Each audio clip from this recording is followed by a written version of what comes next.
do you have a certain way in which you help these women, especially, is it different speaking to someone if they're totally on their own and single and have their own life and their own way of spending their own money versus, someone in a family situation or a partner who also loves to spend money? I mean, because that can be quite difficult if you're with other people and they just spend like crazy too. So how does that work?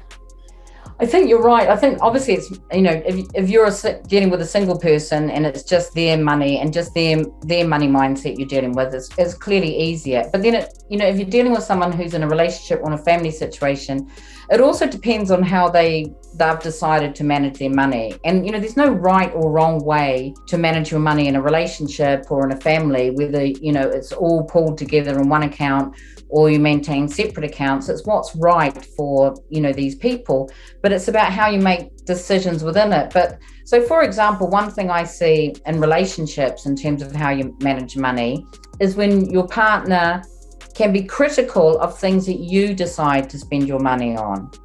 And usually that's because you have different values. So, for example, one of my values is adventure.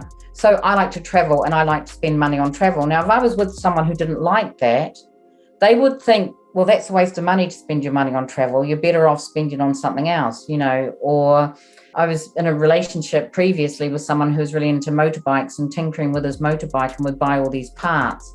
Oh, why are you doing this? You spend so much time. And then he sells the motorbikes, but he doesn't make that much money on them. I couldn't see the business sense, but it was much later when I started to understand, money a bit better that I realized actually for him, that was more about the enjoyment of doing it.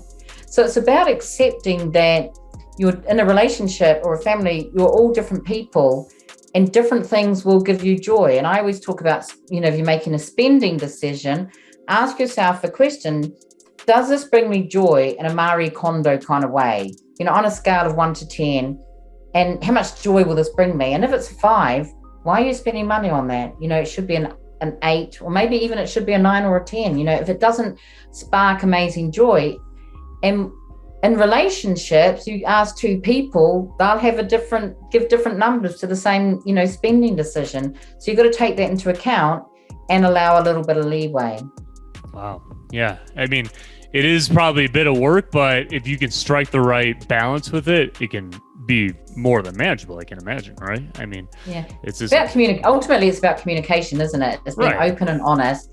But also I say it's about being accepting. It's about accepting that your different things bring joy to your partner, and therefore your partner will want to spend money on things that you personally wouldn't want to spend money on. And it's about within the relationship and within the family or the relationship money, about allowing that to happen.